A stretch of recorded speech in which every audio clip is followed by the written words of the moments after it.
من سر نجاح الجلاش ان لازم الجلاشة تكون مقرمشة من بره وطرية ولذيذة وهشة من جوه، وتكون ورقات كده وطبقات مفتفتة من بعضها زي البقلاوة كده. طيب الطريقة دي بنعملها ازاي؟ ان احنا بنجيب ورقة جلاش وندهن ونحط ورقة وندهن ونحط ورقة وندهن، وتعب قلب مفيش بعده تعب قلب. فطبعا بنكسل اصلا ان احنا نعمل الجلاش. لكن النهارده طريقتنا سهله جدا جدا جدا، وهتشوفوا معانا. قبل ما نبدا نسمي الله ونصلي على الرسول صلى الله عليه وسلم. معانا هنا لفه جلاش. انا بحب اجيب بصراحه الجلاش اللي هو يعني جاي من المصنع على طول، هو لسه مخبوز وجاي.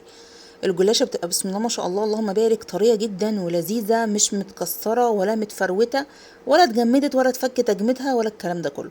انا هنا بفردها عشان اوريها لكم، لكن لا تشوفوا هي قد ايه ما شاء الله طريه وجميله في ايدي. الحاجة لما بتكون لسه مخبوزة كده ولسه طازة بيبقى ليها رونق تاني خالص وطريقة تانية في التعامل ما شاء الله، وبتسهل عليكي كتير. هلفها زي ما كانت ملفوفة بالظبط، يعني انا في العادي مش بفكها من بعضها.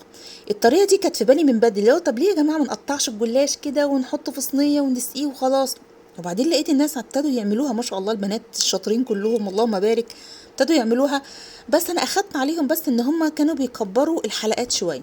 لا احنا هنا هنقطعها كلها حلقات متساويه، وهنحطها قطعها كلها حلقات يعني بسماكه عقله الاصبع كده او اقل من عقله الصباع كمان، يعني حسبه سنتي ونص مثلا، بحيث انها تتحمر معانا كويس والسمنه تتغلغل فيها كويس وتبقى مقرمشه.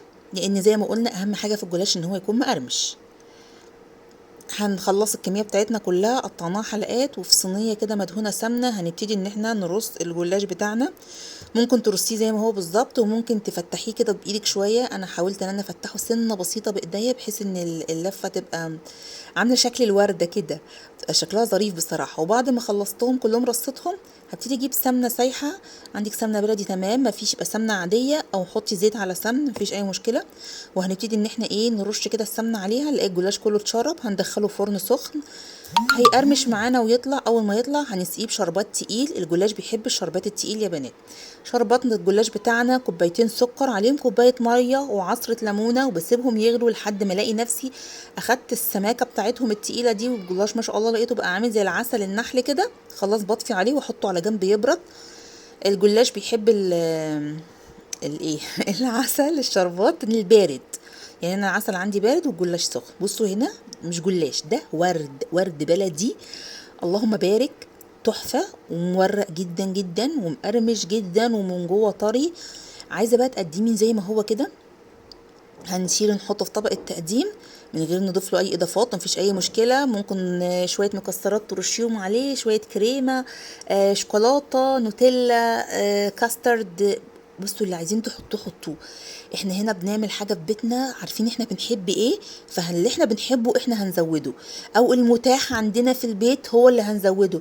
مفيش اي حاجه متاحه.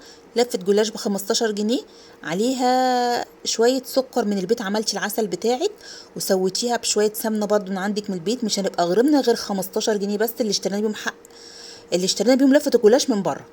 او 20 جنيه حسب ما هي بتتباع، يعني هي في المحلات بتتباع ب20، في المصنع بيبيعوها ب15. مع ان المصنع المفروض يبقى اغلى لان هو ما شاء الله يعني حاجته طازه، بس طبعا المصنع لانه بيدي للكل فبيبقى ارخص شويه.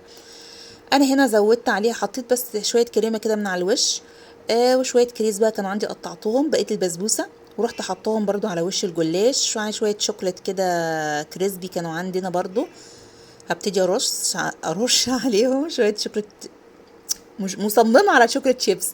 شويه شوكولاته، شويه شوكولاته اللي احنا حطيناها دول. وبيبقى المنظر حلو قوي بجد والله. زي ما اتفقنا العين بتاكل قبل المعدة وقبل البق. نهتم بالحاجة اللي بنقدمها لولادنا ونعملها بحب وفي هدوء كده وراحة. حضري حاجتك بره، انا عارفه ان الجو حر، هنحضر حاجتنا بره ونخش نسوي في الفرن على طول. انا بعمل كده، حضري حاجه بره واخش اسويها جوه. مش لازم تقفي على رجلك تعبانه، حطي كرسي واقعدي عليه واعملي حاجتك. ربنا يا رب يدينا ويديكوا الصحه يا رب، ويبارك لنا جميعا في اولادنا ويهدينا ويهديهم يا رب. والوصفه دي بجد هتدعولي عليها. صلوا على النبي، والسلام عليكم ورحمه الله وبركاته.